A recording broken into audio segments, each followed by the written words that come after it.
I was just on the wheel making some silly thing that I wouldn't even keep, but it looked very interesting for the viewer to see. There's nothing like a TCC podcast, man. And just add a beep. Yeah. Okay. No. Let's record now. Thank you, Ameen, for being here. You're gonna decide to be mute? Oh, no. Thank you for having me, Oh yeah. I feel honored to be collected today. Yeah.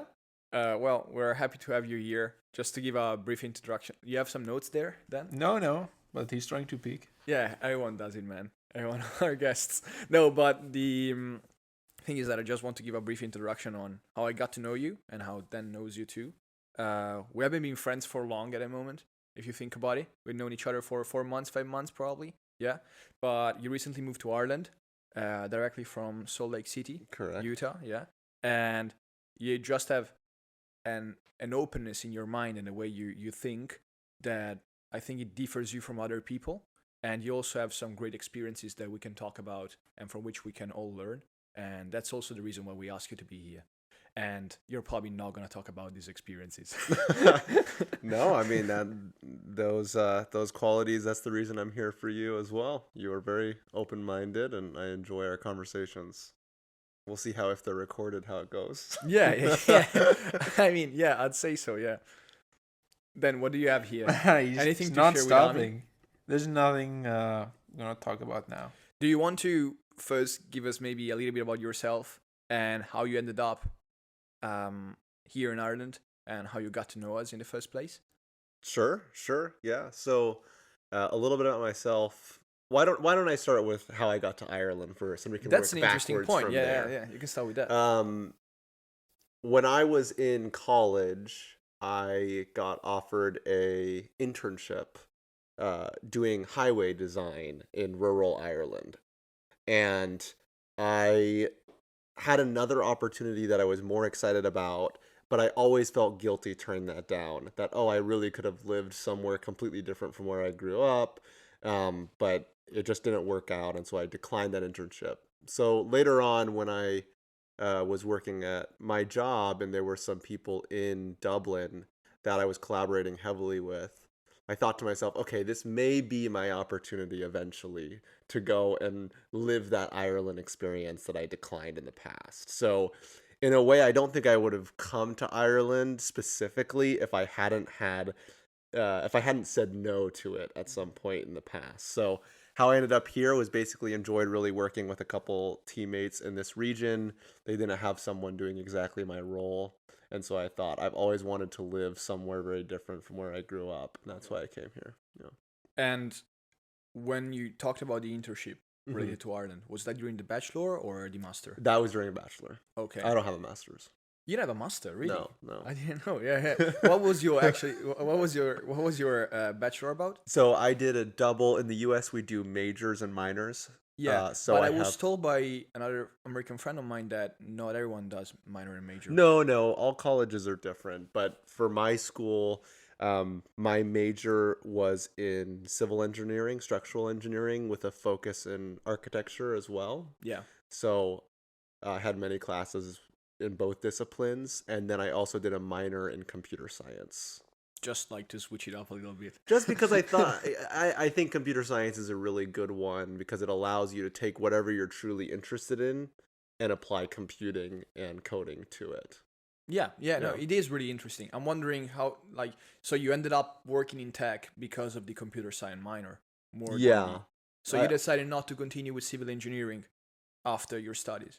I did an internship in civil engineering, and it wasn't particularly exciting for me to be a structural engineer. The actual what job do they do actually? There's a lot of different types of structural engineers, and they all have very different responsibilities. But in general, I found the field to be a little bit slower pace than I wanted. There's a lot of review cycles, right? So someone designs something and then it has to be reviewed hundreds of times, and in order to actually get something built, it can take a very long time, and maybe I'm a little bit impatient. Yeah. And I wasn't really excited about the prospect of working maybe 6 years before a plan got approved or something like that. And it makes sense because I don't want people building faster than they are. It should Yeah, be yeah, yeah. safe. No, It should be absolutely. Yeah, it should be reviewed. safe. So, but I just found that tech was a lot faster. Yeah. More disruptive as well. Yeah, more disruptive, less rules, which is a good and bad thing, Yeah, but yeah. it moves quickly. I'm just trying to roll it back one sec, because when you had this internship, were you in Utah, or where is, like, you studied in Princeton? Where is that exactly? New Jersey. New Jersey. Okay. Yeah. Were you in New Jersey when you did this internship? So I did a civil engineering internship in Utah. Okay. Yeah. Do you think that was probably why everything was slow paced? And is there like a major difference? Sure, yeah, it could have been that. I think in general I did have more exposure than that one internship to the industry, and I kept kind of seeing that. You know, all that to say, I think that there are really interesting things about being a structural engineer. I don't want to say that it's a negative experience. I just thought that it was a bit too traditional in its bureaucracy and speed of Fair. everything. So Yeah. yeah. But no, I don't think it had too much to do with the regional differences. Okay. Yeah. Are the jobs that you can get with that career only government jobs, or are there only also private companies that do that? No, there's a lot of private companies. I probably was more likely to go work for a private company that needed a civil engineer or structural engineer. So, for example, there are big companies that will,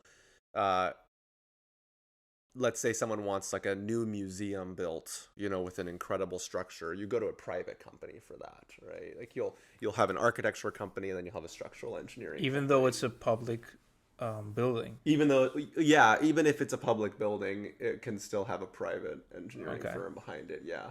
But there's also public jobs in this sector, right? Absolutely. Absolutely. Yeah, absolutely. But I don't know how it works here, but most things in the U.S. are built by private construction, engineering, and architecture companies, even if they're being hired by the government.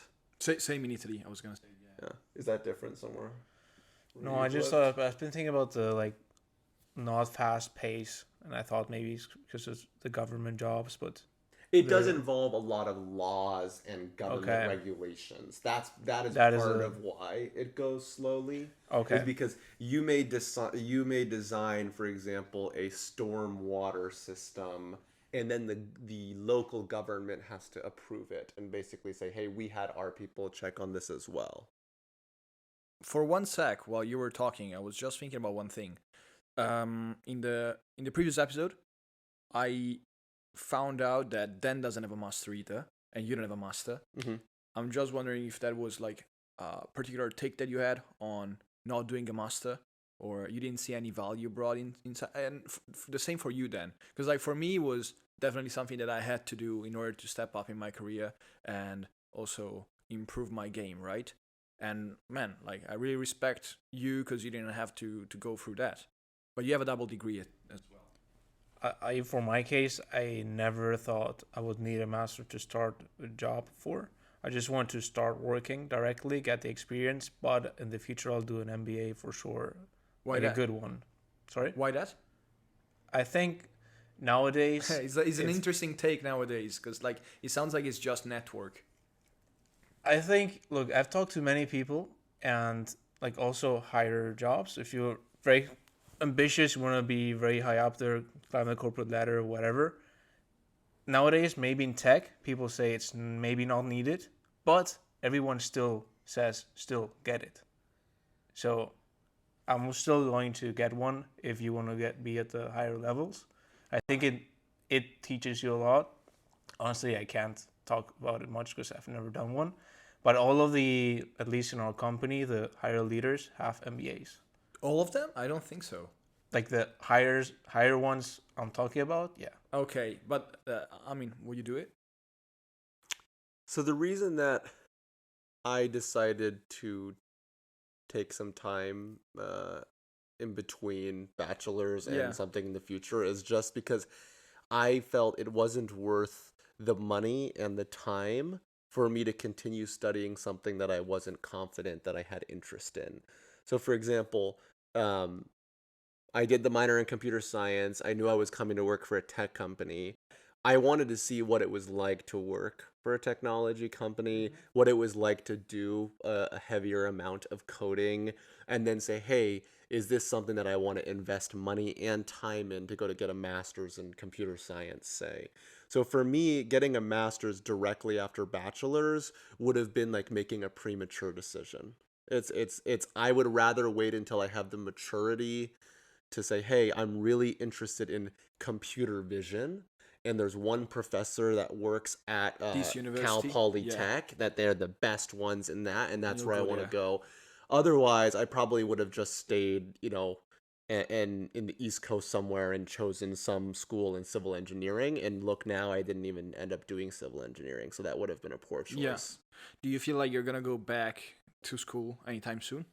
I think so. I think that it's possible in the next 5 years for sure. Really? Yeah. Like, would it be a master or MBA like then?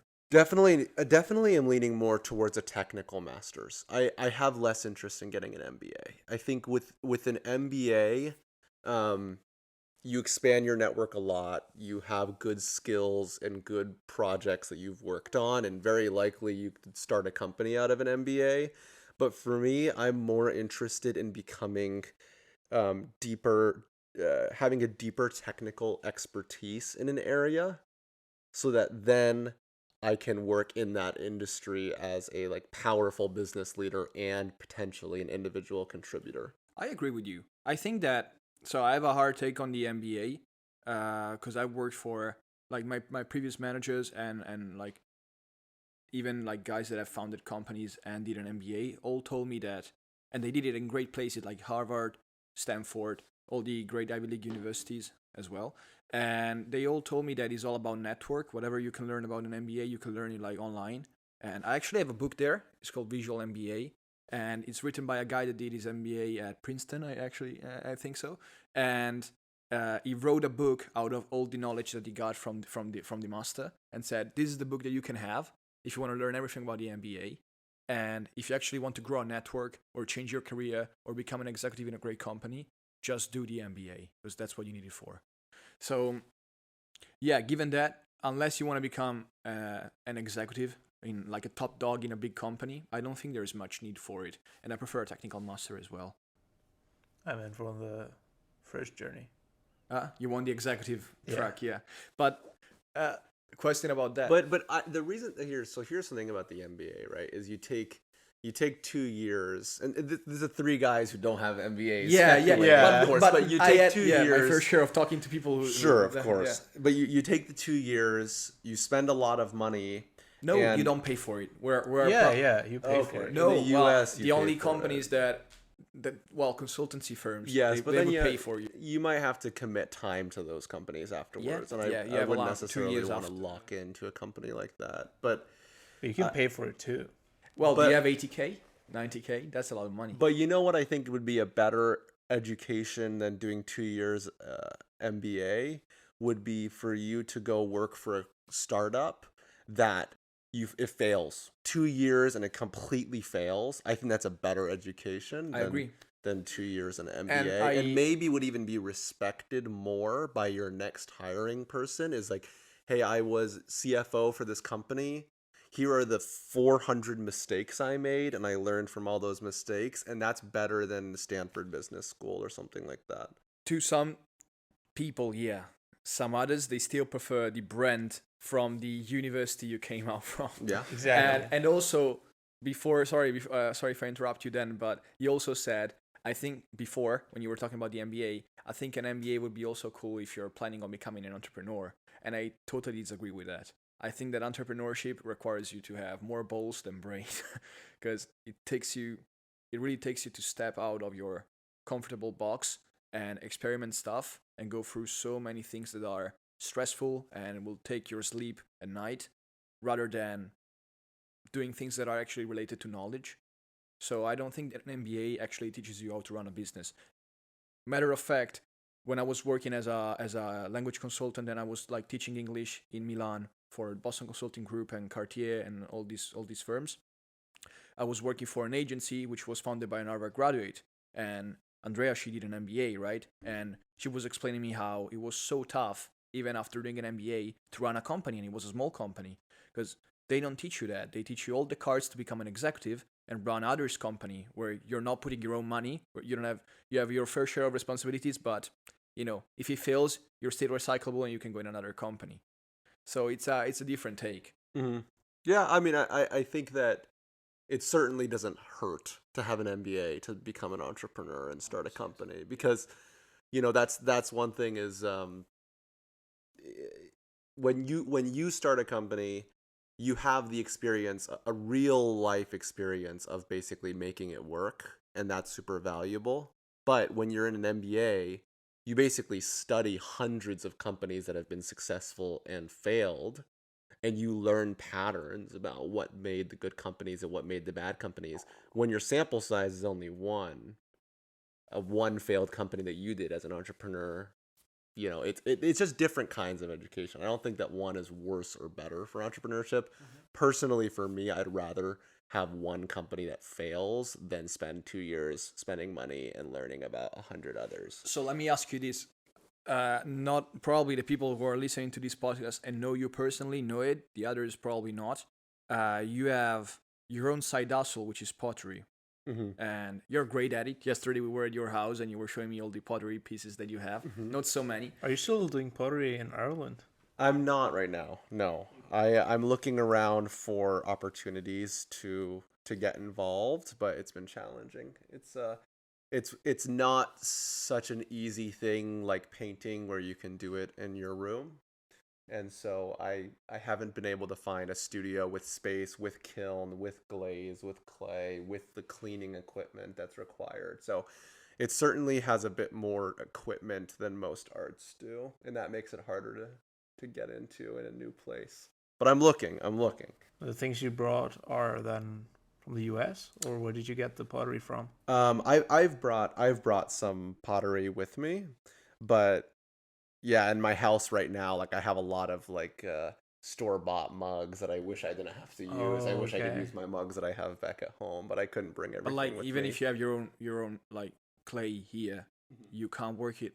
You can't work with it in your own apartment. You need a machine that spins, right? You need basically a wheel, which is the thing the that machine spins. that spins. Yeah, no, it's the wheel. It's the wheel, and you also need a kiln. Is it like a pedal wheel, or how does it work? So they have electric wheels, but that is the modernized version of the original wheel, which is a kick wheel, which you actually use your foot and kick. And you were in Morocco. Mm-hmm. When you were in Morocco, when I was in Morocco, I tried a kick wheel. Yeah. How was that different? Yeah, that one, when you spent so much time with an electric wheel, you don't require as much stability because you basically put the pedal down and stay in one position. It just does its job, yeah. Yeah, it does its job. When you're kicking, you have to be able to be stable while your legs are doing work. Yeah. And that's very challenging. So yeah, no, I mean, when I was doing it, I couldn't keep the clay from wobbling like I could on the electric wheel. But also in some ceramics, they welcome the imperfection that comes with the natural kicking of the wheel. It's okay for the pot to get a little wonky, and that comes from the kick wheel. It's like a fortunate byproduct. I really like to hear you speaking about this. I feel like you're so passionate when you speak about pottery. I wonder how you make the two things coexisting, because I don't know many people who are this great when it comes to corporate and at the same time have so much creativity that they put in other stuff and for their own sake because they have a passion for it. And so how do these two things work? Do you think that probably later in your life one of these two will prevail on the other and you will say, oh, I think I'll make pottery for the rest of my life and I'll create my own business, or I'll scale it, or I'll do something related to interior design? Is there anything that is in your mind? I don't have any sort of plan necessarily like that, but I do think that like ambitions, goals, dreams. I think that in general, I really value having a wide range of hobbies and interests, because I think that that makes life less stressful and more enjoyable. I agree. Because for example, like you said, like I do enjoy my job, getting really into that, and then do enjoy getting into the pottery a lot. And what I know is that if I have a bad day at work, then at least I have half of my life is protected. Or if, let's say, sometimes my kiln, I would turn it on, and there was one time that it heated up too fast because the mechanism broke inside, and I lost, maybe 50 pieces that I'd made over 2 months. It was a terrible, terrible day, because it's like all that There's stuff. also a lot of money. Also a lot of money. We didn't explain, man. Like, you sell your pottery, or you used to sell your pottery. Yeah. With all over the US, right? Domestic. Yeah, I would sell on. And you had a good revenue. I don't know if you want to talk about it or explain your side hustle and how it used to work in Utah. Yeah, I'll get into that. Let me finish this thought. So basically, like you can have a terrible day in pottery, and then that means at least work is still okay. So I think it's important for mental health, to diversify your life and diversify how you spend your time. But yeah, with the pottery, I started pottery when I was around 14 years old. How did you get into that?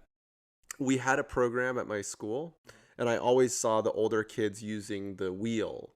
And so I would go in during lunch and ask the ceramics teacher, and I would say, hey, is there any way that I could go and use the wheel? And, I kind of eventually just kept asking enough where she let me.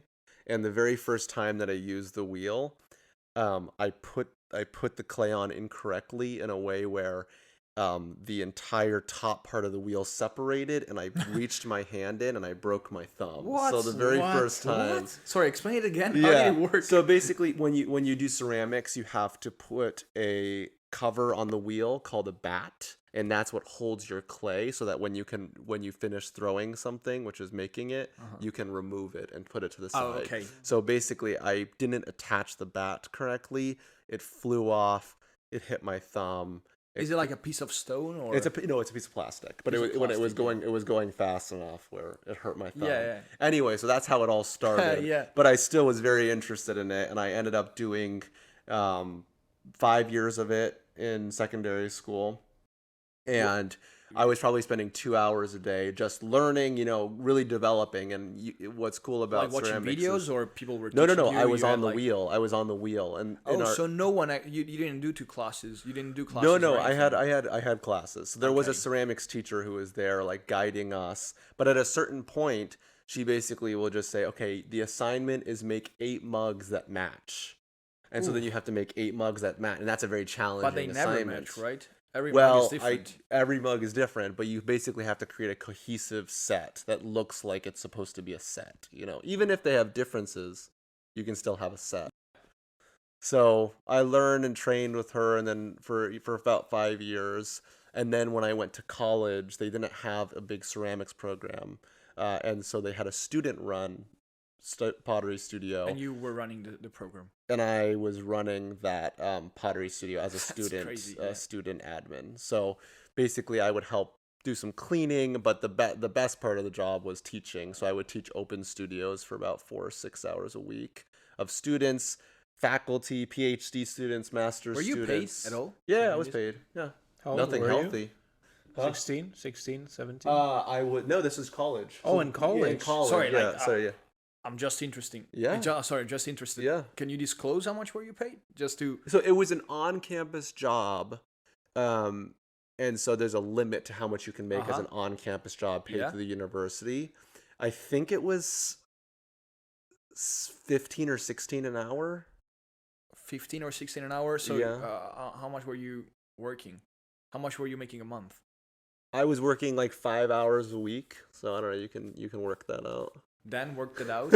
I don't know. Then pull it up. Yeah, but no. 300 the way that I would 300 think euro of a week. the way that I would think month. about that. 300 euro a month. You said 5 hours a week? Yeah, 5 hours a week. 300 a month. Yeah. Oh, so we were broke. Oh yeah. This is side hustle. No, that but was just that is still great. That was Yeah. just, and so I enjoyed teaching a lot. I miss teaching. As far as goals that I have, teaching again, I would rather have side hustle be teaching pottery than making pottery to sell. We had the same conversation about teaching in the last episode, because Dan actually taught English in Nepal to kids. As a volunteer. As a not volunteer, job. but still, like, the appreciation in teaching. You were talking about that one, right? I wouldn't be a teacher as a profession, but I appreciate it's tough.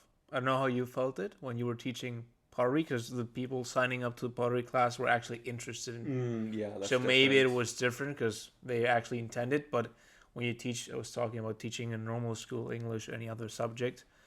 For kids, it starts being easy, but when they're teenagers, it's so difficult, so tough to like you're forcing your subject onto them. They don't really are interested in what you're saying. So Yeah. that's what we were appreciating yesterday. But for you, it must have been different, right? Yeah. Because with pottery, they were passionate about pottery. Yeah, people who so it was you would sign up for the open studio, and so for people who would come in, they typically were interested. But one thing that I really uh it was very interesting, right? So because you have this good school, high achieving kids, everyone is so smart, they're all studying their own thing.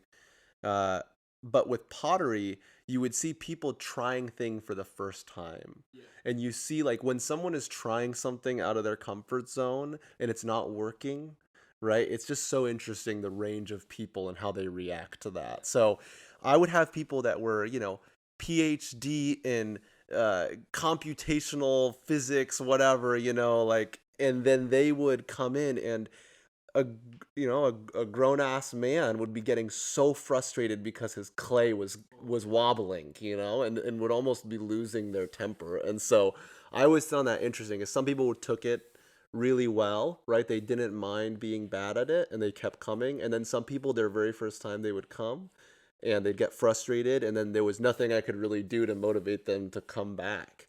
So that was an interesting thing about that I noticed with teaching, is like pottery rewards people that are okay with messing up, because it's very messy. It's not a very exact art. It's not necessarily Yeah. like painting where you can keep coming back with oil paints and You refining can't what you're cover up the doing. mistakes. No, you can't cover up the You mistakes gotta as start from well. scratch.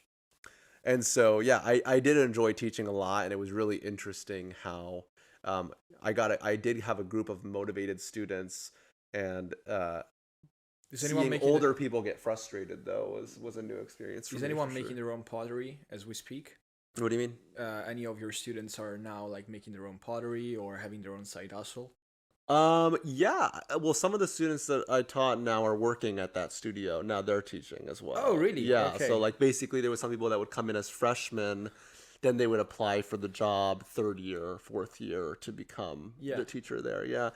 No, I mean there were definitely like there were a few kids that I would work with who really took well to it, and now wherever they are, whether they're in a different city or they're at a new university getting a master's, they're still doing pottery in some form. I don't know if I know of any that are doing like have their own Instagram or anything like that.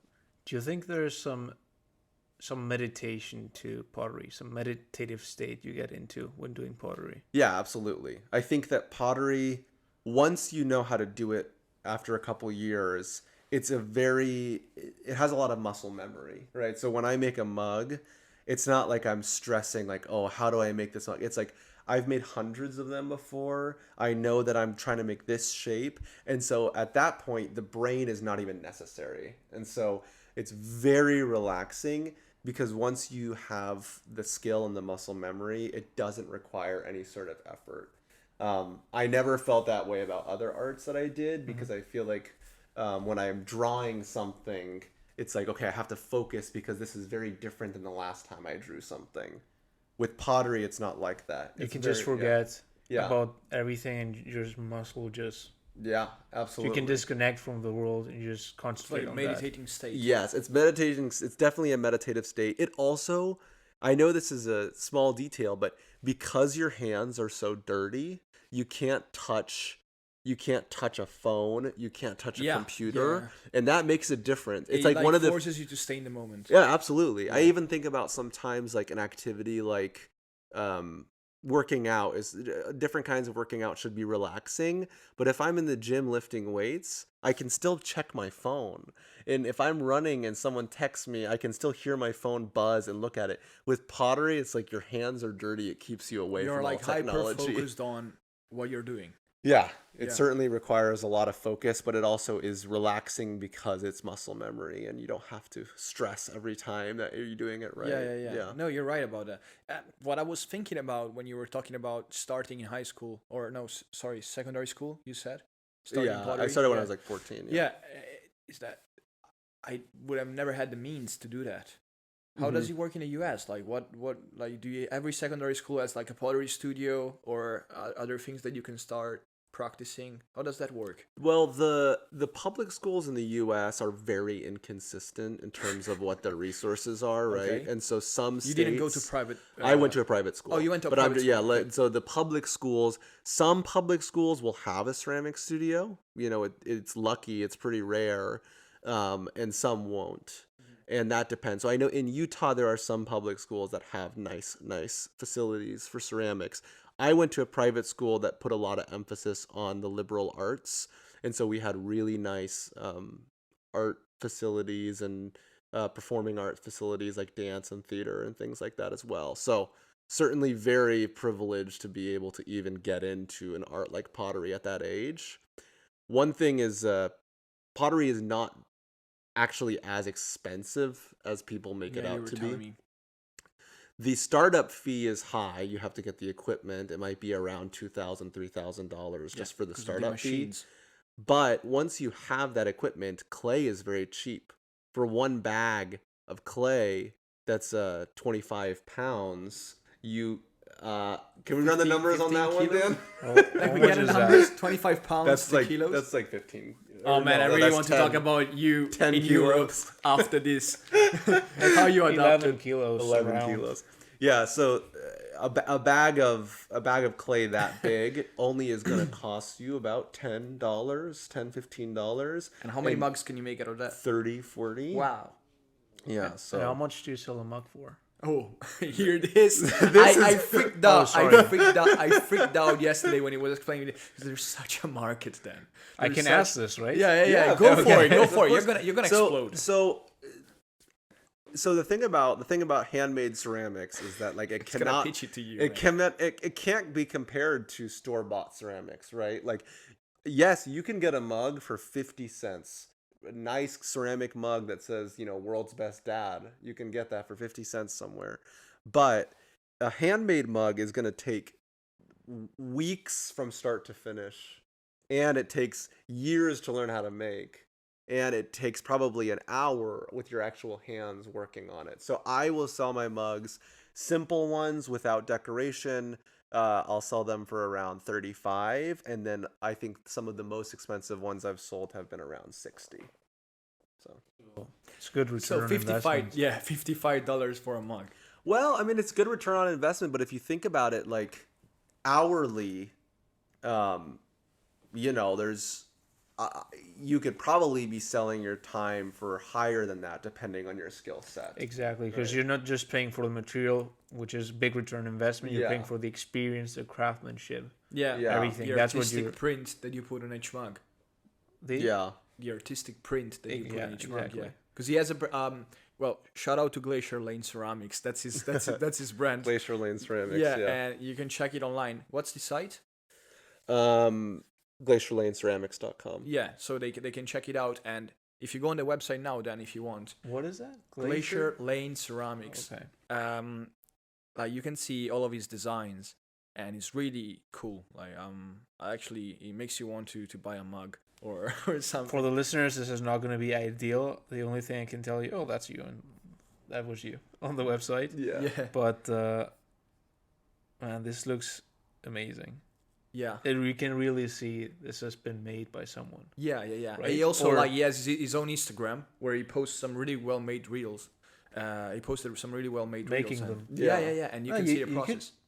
You probably thought about this, but nowadays with TikTok, all this stuff, I see a lot of videos about people doing it. Yeah, you could get very big with. Oh, you've been doing that. Okay. And I had a good momentum on the Instagram. A couple thousand followers, but I kind of hate editing the videos and that kind of stuff. Like because of the time, or it's a lot of time, and also when I would go into the studio, my first thought would be, how can I make the video that's going to look nice, not how can I make the best mug that looks the nicest. So you concentrate more on Yeah. social media instead of the Yeah. actual thing that where you were passionate about. Exactly. And at a certain point there were some days where I was making I was just on the wheel making some silly thing that I wouldn't even keep, but it looked very interesting for the viewer to see. Right? So it was more about getting the TikTok or the Instagram to have the views You than weren't to on actually TikTok, make a right? good thing. I wasn't on TikTok. Okay, no. but I think that's why you made a mistake. You should have got someone else to film you or Sure. to direct you artistically on your social media. Yeah, and I think if I go back to it in a serious way, I will. One thing I will say about Instagram and TikTok is a lot of people are tempted to use those channels because they see them as a marketing funnel, right? Well, they are. They your business are. would mainly- They are mainly in a run on way. social medias. They are in a way. But if I have thousands of followers watching my Instagram, it's not always because they're hoping to buy ceramics. It could be because they're just high and they think it's fun to watch. Like actually most of the followers that follow me, a lot of them are just like enjoy looking at ceramics being made and they Like would me. never pay Me. €50 for a Exactly. mug. Yeah. Yeah. So but the thing is there's better investments in terms of a marketing funnel, right? For example, like getting your work to art fairs can be really lucrative, right? People who go to art fairs are very interested in buying large sets of mugs and things like that.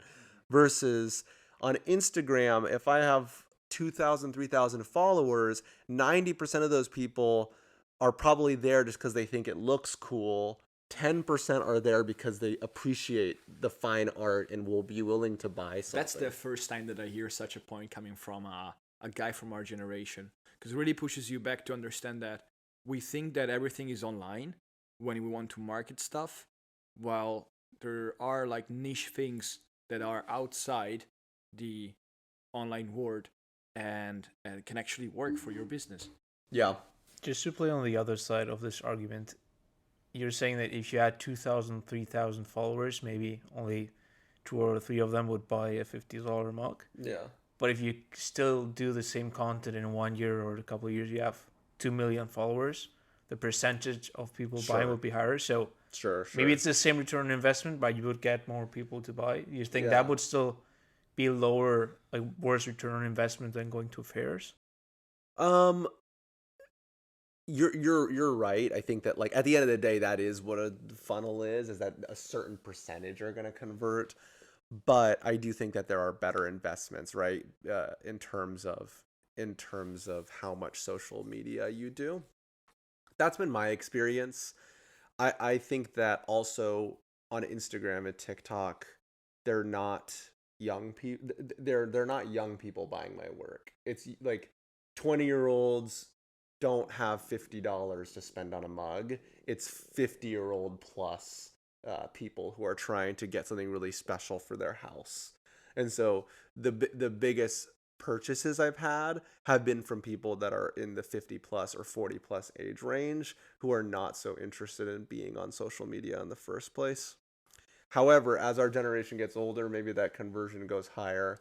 But either way, I'll probably never do it again myself. I would pay someone else to do it for me. Which is a great idea. Yeah. Because it steals, like doing it yourself steals the passion out of the act. Exactly. Yeah. Doing the videos was changing the way that I looked at ceramics altogether. But I will say the best thing about ceramics has been giving gifts. I really, really enjoy giving gifts.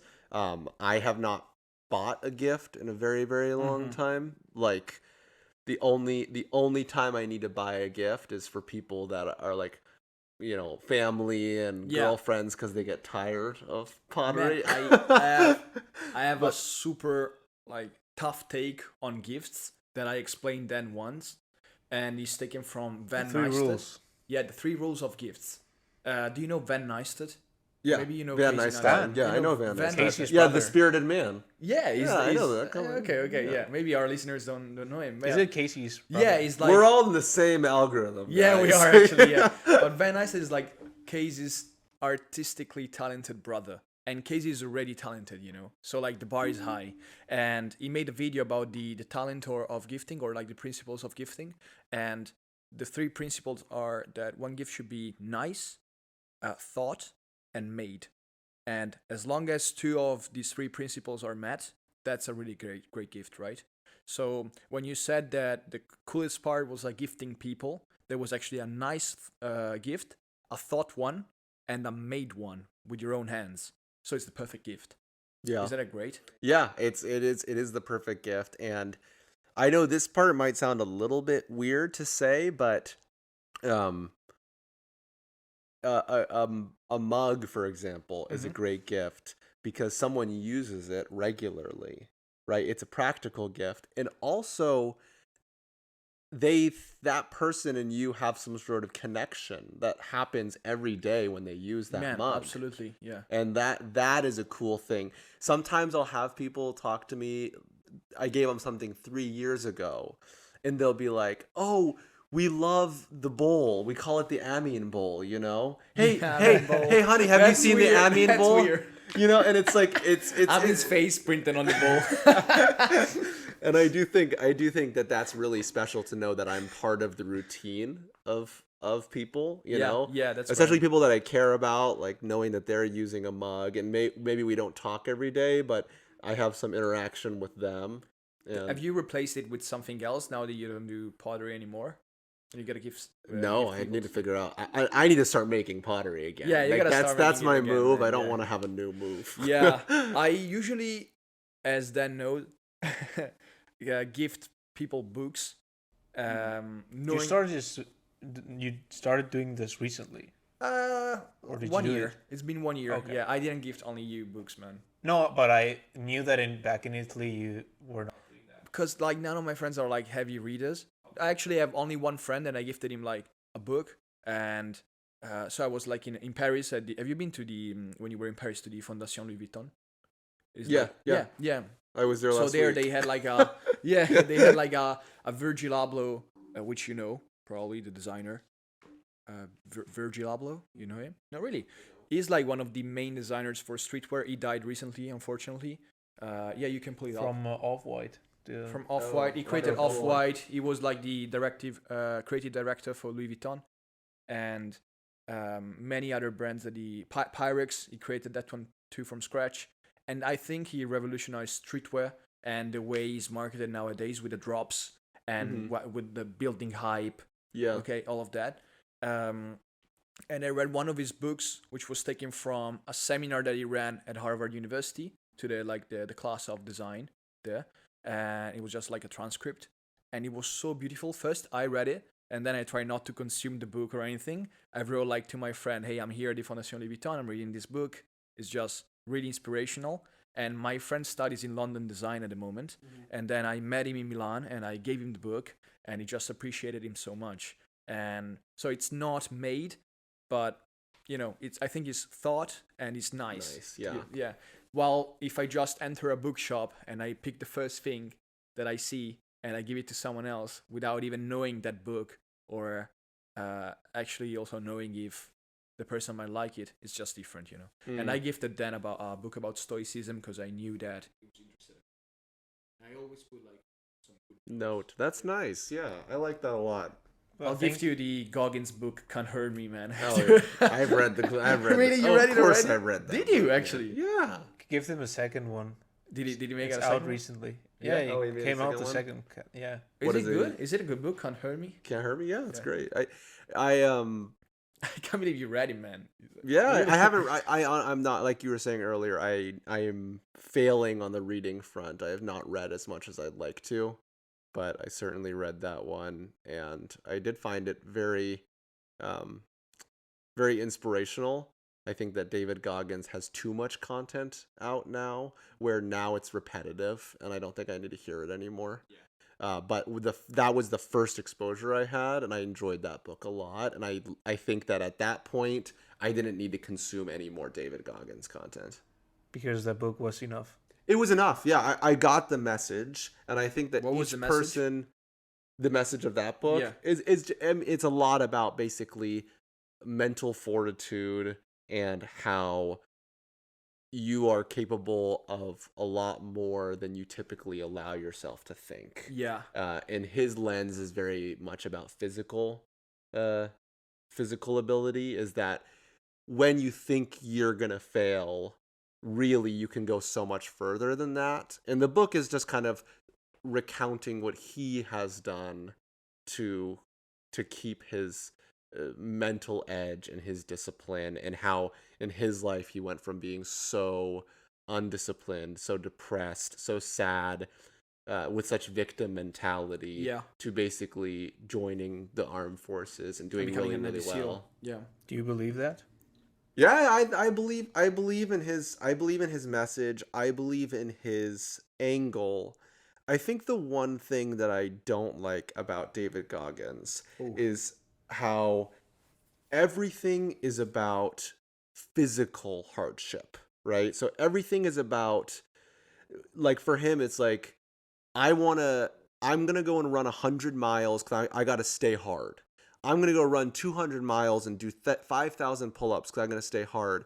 But I question that for him now. Is running 100 miles hard for him anymore, or would it be harder for him to, say, learn Mandarin and push himself that way? Oh, that's a really good point. Like, would it be? You know Yeah. what would be way harder for David Goggins? Taking a ballet class than running 200 But probably miles. that's his thing, you know? That's his thing. That's I his think thing, I've yeah, you been can't studying too recently a couple of things. What do you mean that's his thing? Is running? Yeah, so for example, you could be doing pottery and inspiring people with pottery. Your message is like general, but you're doing it with pottery. Like you're transmitting a message through pottery, and he does it through physical stuff. Yeah. But if you listen to his videos, and I haven't read the book, but he explains that he's now being even more clear lately, I think, saying, I'm talking about the gym here, but when I say grind hard, I'm not saying go to a gym and work out. Say, like, mental stuff is what he's now saying. No, it's not only grinding, lifting weights. Yeah. It's all a mental battle I'm talking about. Yeah, but I guess for him, it's like, I want to see if he's trying to practice what he preaches. It's all about getting out of your comfort zone, and the way he gets out of his comfort zone is very one-dimensional.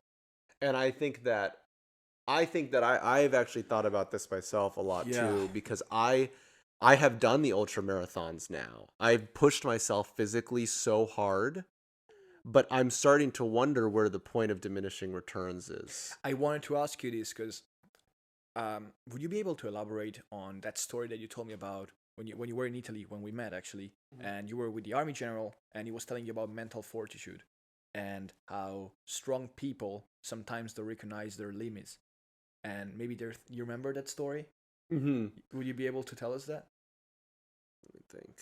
You were talking about how sometimes Yeah. people Oh, yeah, that are yeah, yeah. forcing So this themselves was, to be strong. and this is definitely this is a general question that I think is, it's a question that's difficult to answer. It's basically, at what point do you stop pushing yourself, and at what point do you start hurting yourself versus being tough? Because I think that someone like David Goggins, What's the gap between the two? huh? Like, what's the gap? What's the between gap? the two? Yeah, because, like, for example, someone like David Goggins will go out and break his femur and shut down his kidneys, and then that's too far. Like, you shouldn't have to. You shouldn't hurt yourself. It's good to know when to stop, right? But then there's other people that they won't step outside because it's too cold, and that's someone who's not pushing themselves, and that's someone who sees those limits. And so it's important to listen to yourself and listen to your body, but it's very difficult to know when. And I was an athlete in college, Yeah, we can touch on that. and one of Lightweight- the lightweight hardest. rower. I was a lightweight rower at Princeton in college, which was a Division I program. So it was a lot of commitment, about 20 hours a week. It is a came lot out to when you're being studying more at than 2, that. yeah. It was probably closer to 25 hours a week if you think about kind of the physical therapy and the extra work that you have to put in. But the constant battle of being an athlete that has to spend that many hours training is, when do you be tough and when do you say, I'm overtraining? when do you say, oh, that back pain isn't going to go away unless I stop and I take a week from training? Yeah.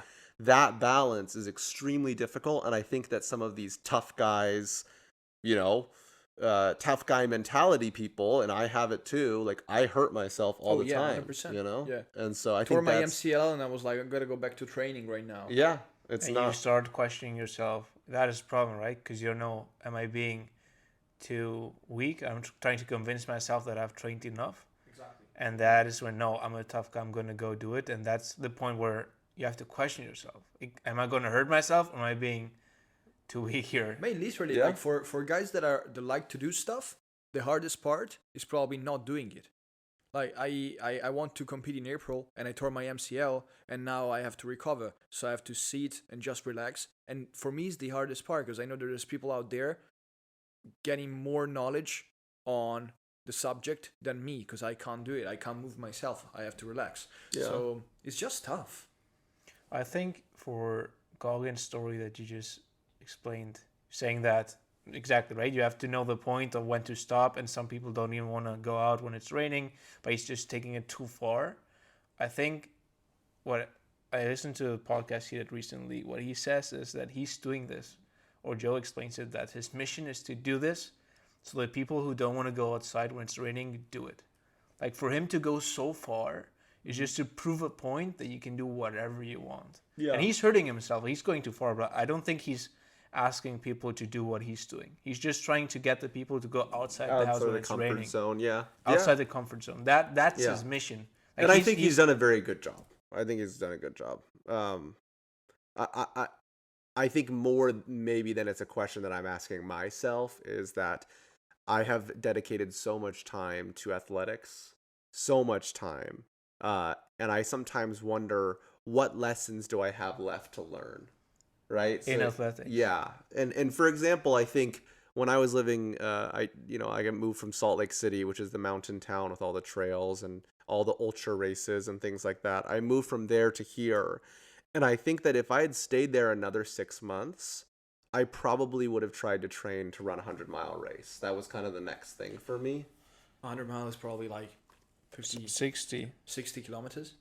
No, 100 miles more than that.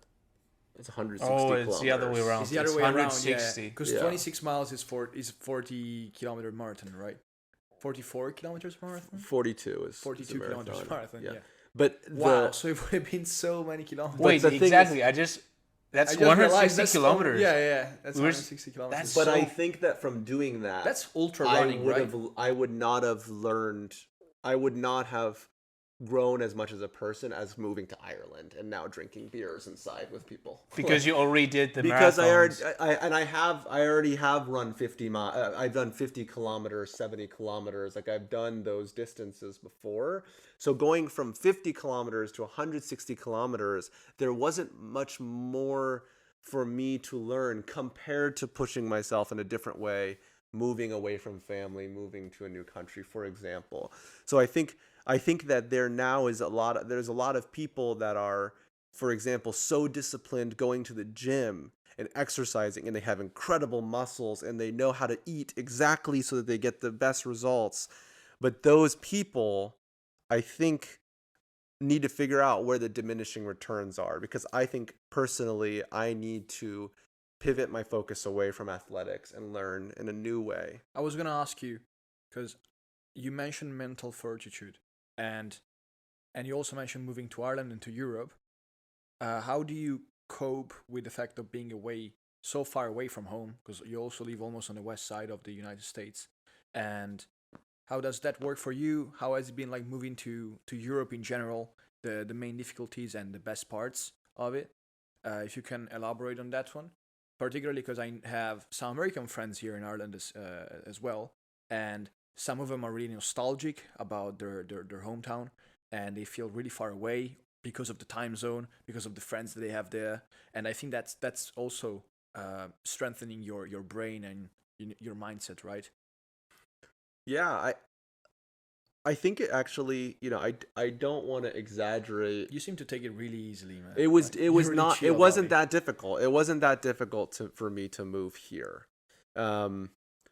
I think that difficult wouldn't be the right word. I think certainly my perspective has grown, but that's fun. Like growing my perspective and meeting people, that is a fun exercise for me. I think that the main challenge has just been uh, being in a different time zone means that you're in a different mindset than the people that you interact with. What do you mean? Develop that, please. And I'm so curious.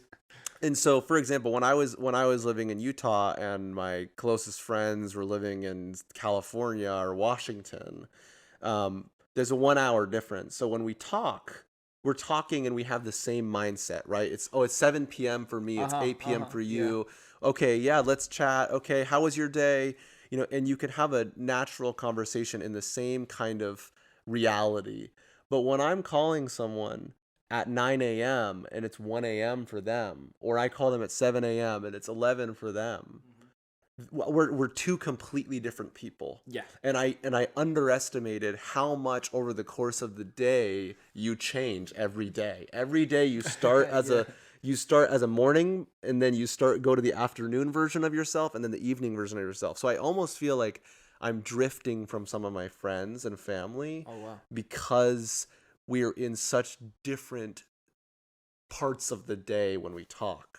Are you still in touch with most of your friends, or how does that work for you? Because, I mean, you relocated from Utah to Ireland, which is a big distance. I relocated from Italy to Ireland, and I lost probably more than half of my friends just by doing that. Yeah, because some of them were like, oh, yeah, this guy's dead. He's never going to come back. And it hurt me a lot at first when I moved. Yeah, when I moved because here. they just But then- wouldn't invest in it anymore. Yeah, they weren't invested anymore, but then I realized I wasn't invested either, so it was a 50-50 choice, right?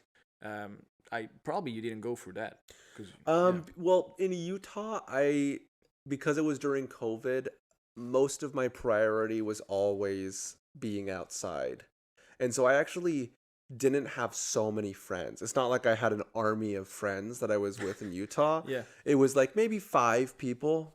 And I've kept in touch with them for sure. Absolutely. I mean, I definitely think that there's every time you make a life transition, when you move from one place to the next, there is a sad but necessary thinning of the people you talk to. Yeah. And slowly you start to realize who the closest true people sure, are. yeah. Which And can so- sometimes be healthy. Yeah, and it's yeah, healthy. it It's is sad, healthy. I mean, there's certainly people that I've lost contact with that, sure, maybe I'll say hi to them every once in a while, but I'm a little sad that, I'm Didn't not work close out. to them. We were close, but context is everything, and some relationships don't survive a change of context. Do you feel like you were close to because you used to be that Ameen when you left and now you're different? Maybe not now because you moved recently, but Yeah, I think that there's always a risk of when you move to a new place or make new friends, it changes you in a new way, and then you can't remain as good of friends. But I do think that there are just core things about each person that don't change, and those sometimes tie you to friends that are stable for a lifetime. Obviously, I haven't lived a lifetime yet, so I don't know. But I certainly feel like my relationship hasn't weakened as I've, let's say, grown as a person since I've moved here. the friends you're talking about are the ones from your childhood, college friends, or But both college and childhood, yeah. so people I know that move somewhere else say that the friends from childhood are very pure because you start being friends when you are like kids. You have no interests, no nothing. You just have fun together, and that's pure friendship. So a lot of people still keep those, whereas maybe college friends or other friends from work, They're based on die interest. out because there's not interest, but like work puts you together, it connects you. You change jobs, it disappears or dies out. But children, like childhood friends, are very pure. You were only having fun when you Yeah, were I know, children. but it doesn't last forever because then you kind of grow up. They grow up to be different people. That is Yeah, there's another more risk. change. Yeah. There's much more risk because if you know someone at work, maybe they're all grown up. You Yeah, like I have have. shared interests, but Yeah. from childhood, even though it's much more pure, there's a bigger risk that they'll change and become another person, and you'll lose that too. Yeah, I think that that's I would say that I actually don't have so many friends from childhood. I think that because I've changed a lot from when I was a kid, I have not retained as great of a volume as some of my friends have in terms of childhood friends. But um, Did you change for the better? yeah, I think so. I think so. You developed Yeah, into. yeah. I hope so. I think. It's really weird, man. With friends from childhood, like the hometown. I have like few friends from childhood that I don't know. We started hanging out when I was like 8, and we're still in touch, and we're still a group. But they don't grow up. We don't grow up at the same pace. On Well, they different go in another direction. on different things. Maybe they're going in another direction. I'm going in another one, right? So, yeah, you almost don't recognize them anymore.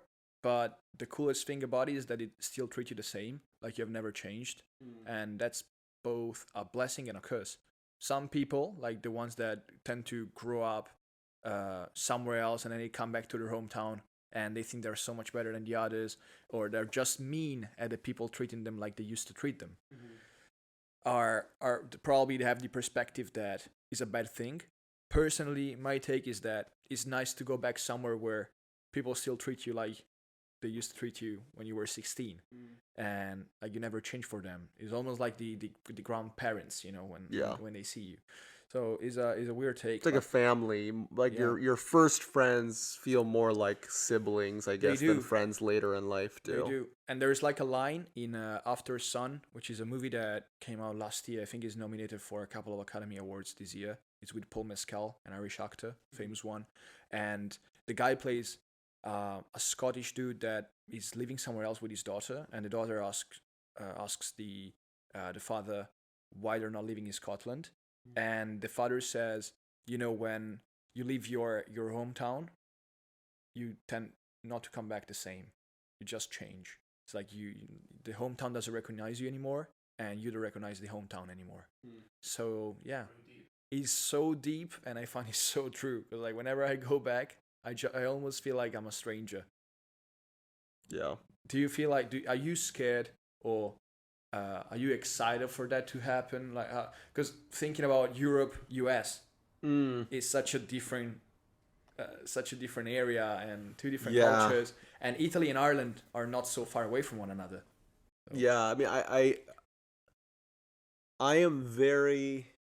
I'm not necessarily scared to go back to the U.S., but I think recently I've had a very hard time visualizing it. Like, yes, means that we're buying you in. You're staying for a couple more years. Yeah, I mean the idea of going back to live in Utah, I can't imagine myself there right now. Like, I in a way I can imagine an older version of myself there, 50 years old. But as a younger person, I can't imagine. I can't visualize it right now. That's one thing that's a little difficult. Is like when I was in Utah, it was very easy for me to visualize. Oh well, maybe I could move to Seattle. Maybe I could move to San Francisco. Maybe I could move Portland or somewhere. Other parts of the states. Other parts of the states, I could. But now I'm like looking back at the US and I'm like, well, I mean, in a way I could visualize myself equally living in London or living in Philadelphia. Those are equally possible visualizations for me now. Is there anything that you prefer more in Europe and less in the States and vice versa? Oh, of course. Yeah. Tell me some. Some things that I like. Well, I think the In-N-Out burgers? Oh, I mean, well, let's no, let's go. I think that I enjoy so far. I have enjoyed European cities more than American cities. I think that of the cities that I've visited, which I haven't visited many, have been like Dublin, London, Paris. It's like those cities feel like Milan? No. Verona. Oh, Verona. Yes. Yeah, we visited Verona. The cities feel more established and figured out, and they run more smoothly than. You sure? To me, it seems like they're just older. Yeah, I mean, I think that could be a big part of what's making me feel that way. but like they're more walkable. They feel more Oh, lived yeah. in. In a way, sometimes the cities in the US feel like a container where people flow in and out of, whereas Wow. like cities like Paris feel like, oh, this is a place that's been very lived in. It's cozy in a way that the cities aren't as much in the US. Like I'm thinking specifically of New York and Philadelphia. Yeah. You know, But if you take London, is such a huge city that it's hard to see differences with New York, culture aside. No? You've been to London. How did you find that? Because like I've been to New York a couple of months, and I found it just really similar to London. It's not that walkable. It's huge, long distances.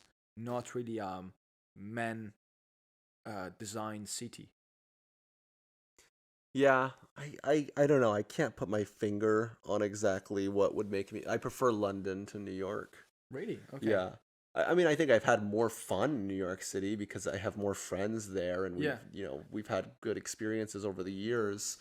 But I'd be much more excited to live in a city like London than New York City. Because it's different to what you know. Or It's just in different than what general? I know, and like I was trying to explain, it's there's something about cities like London and Paris that make them feel more like permanent cities for living rather than temporary cities for living.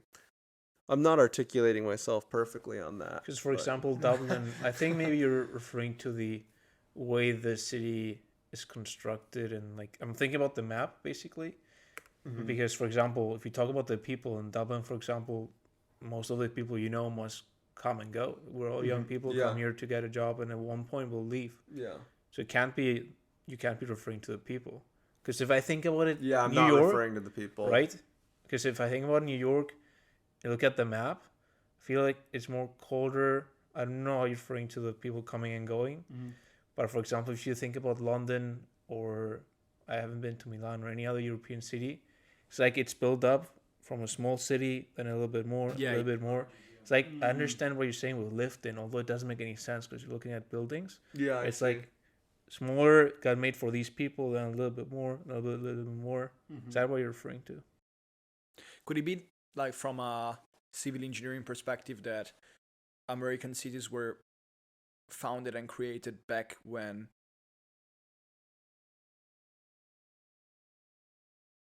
it could be that. I mean, I certainly like that in some of the cities in Europe, you have walking only areas. Yeah, we did. That's yeah. amazing. And cycling only too in Amsterdam. That's really cool and that's really cozy. So when I'm saying cozy, I think for example like the Barcelona, like the Gothic quarter Yeah, of Barcelona, like I would much rather live in an area that has streets that narrow Uh huh. than live in New York City that has large avenues, Yeah, yeah.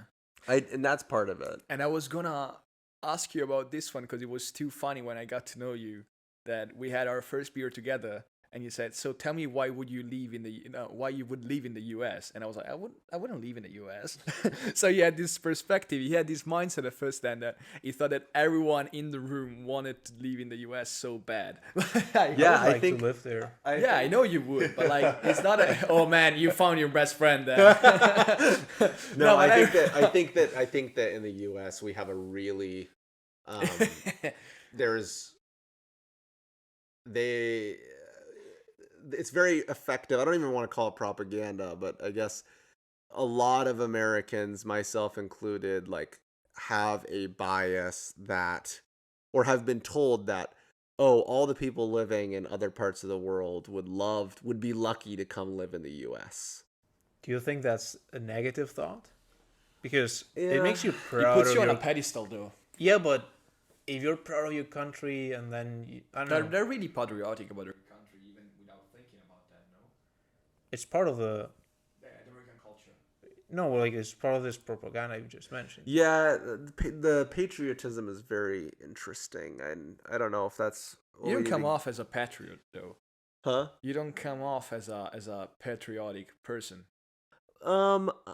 What's weird is that I feel much more like an alliance to the state that I grew up in Oh yeah, you than told me I about it. do to necessarily like America as a whole. Mhm. You know, like if someone were to like make to let's say make a critique on the U.S., I feel like for me, I can sit down and listen to the critique and we can talk about it. Which, But since if you moved to Europe, you did a lot. but if someone makes a critique on Utah, I feel like I get more emotional. I'm like, how dare you? Yeah. You Because know? it's It's like your really- country. Oh, it's man. I almost feel like that's the easier comparison for me to make is to consider the countries in the EU states a little bit. You I know? mean, it was too funny because like, Amin is such a relaxed guy when it comes to critics about the U.S. And only one time I saw him almost cracking, where Cracking. Like, yeah, like you know, you to could the see that aggressive part, you or could is that- you could see that he was gonna reply aggressively about. Okay. And we were in Italy, and we were just trying. The Italian guys there were just trying to explain like how Italians do things right and Americans don't when it comes to like pasta and recipes. And I could see like in his face they was building up something, and he goes like, maybe the Italians have to stop thinking. I was like, no, I mean, just relax, my friend. Well, no, that's I my could see it happening. that is my critique of Italians and no, I don't need to make sweeping generalizations. Say it on tape. Say it. Say it on tape. No, it just does. It does seem like in Italy, there's a right way and a wrong way to do many things. Yeah. And tradition is really Tradition's important. strong, Yeah. and it's also what keeps such a high quality for a lot of things in Italy too. But don't you think that France is a higher quality? I think France I'm has the joking. same. I think France has the same situation where, you know, it's kind of like, oh, how dare you not make that mayonnaise from scratch, for example. Like if you're gonna use mayonnaise, it has to be fresh or from scratch. And great, that's why the quality is so high when you Yeah. go to a place to get a nice sandwich somewhere. Did you find the same in Spain? I haven't spent enough time in Spain. Have you been to Spain? Yeah, I've been. Oh, Barcelona, you just mentioned. I've been in Barcelona. I went when I was in high school for a week for rowing training there as well. Wow. Can we talk about? You just mentioned we were talking about the countries and everything. Sure.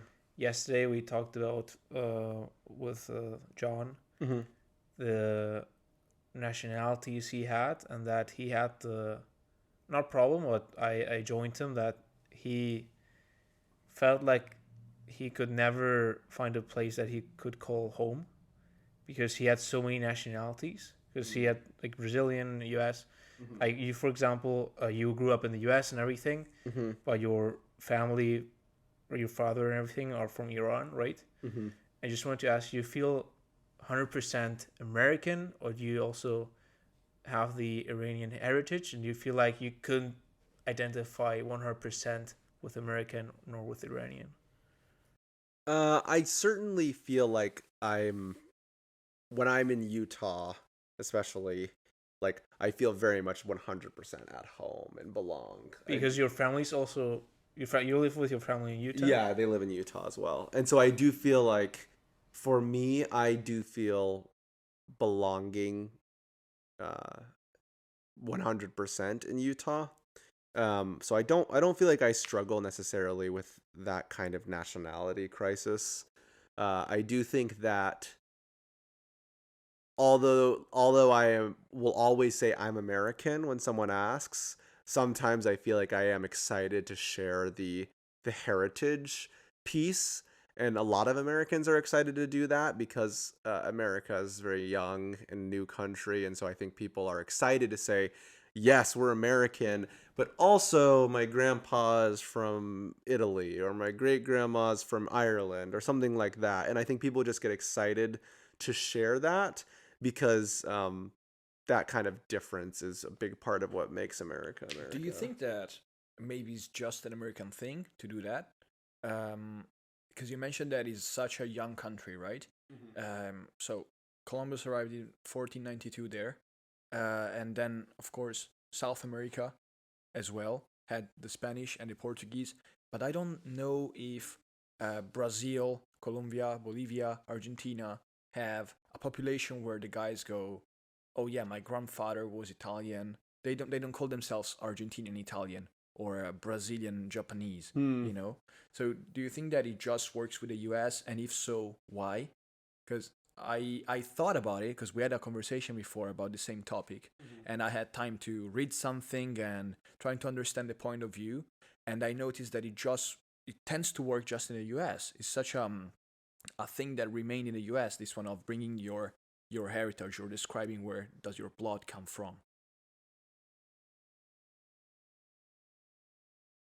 You never thought I about it don't. this way. No, I have thought about it, and I haven't been able to.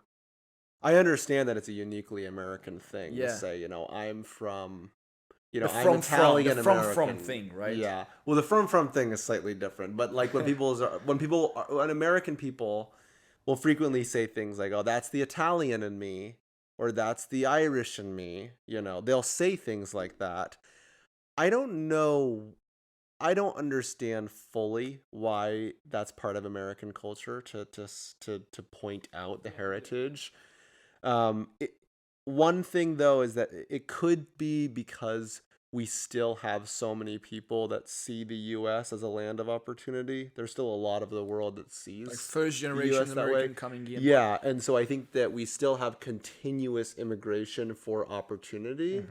I don't know. Maybe I That's a don't good know if point. Brazil has that same continuous momentum of immigration. They Yeah. might. I can't speak to that. Yeah, I just thought about like South America in general because I know some people from there. John himself is from Brazil. So yeah, seeing that made me think, okay, wow, I never thought about it this way. And also, I spoke with some American guys, and when I asked them their heritage, they were like, I'm just white, because Yeah. they like their surname is just like probably for Norway or Scandinavia if you trace it back. Yeah. So this heritage thing tends to concentrate in more ethnic areas, even in Europe, like Southern Europe maybe, or like Asia or Middle East and Yeah.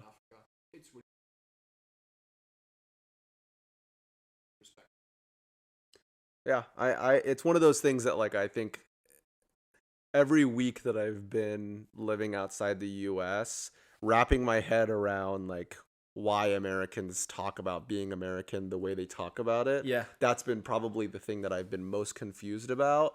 And every day if I had to write a little paragraph about why that is, that paragraph would change for the last 5 That's months. a great sentence. Because I can't it's so hard for me to pin down why people in the US are say I'm Italian American versus just saying I'm American and that's what I am, because I think in 3 generations, in a way I think it'd be a little bit silly for my kids to say, oh, I'm Persian. Yeah, absolutely. In a way, I think it's kind of silly sometimes that I say it, right? Like, how much time have I spent in Iran? How much time have I spent even studying the history of Iran? Not that much, I'm sure that one person taking one class in Iranian history from a university would have a lot more knowledge than I would. Well, but so the same person could have more knowledge of Italian history than me. I don't think that makes him Italian. Do you feel it though? Do you feel like you're part Iranian? Yeah, absolutely. I think that's what matters. counts. Yeah. Sorry. I think so. I definitely feel like I am American but if I was in Iran, like when I did go visit Iran, I didn't feel like I was visiting a place that feels like when I go to China, let's say. No, it was like I'm not home, but I'm somewhere where I'm allowed to be in a more real and genuine way. Yeah. Yeah. And that's beautiful, man. I just want to wrap up the episode, if we can, with an anecdote that I remember of one of our first encounters, when we were still sharing that beer, and when we were drinking that beer, probably we before then we had the chance of meeting 3-4 times maybe, and I still didn't ask you anything about your heritage, and all of a sudden we got a bit tipsy, and there was an awkward silence, and he just looks at me and he goes like, aren't you gonna ask me where I'm from? Because he just expected everyone to think that it was, I don't know.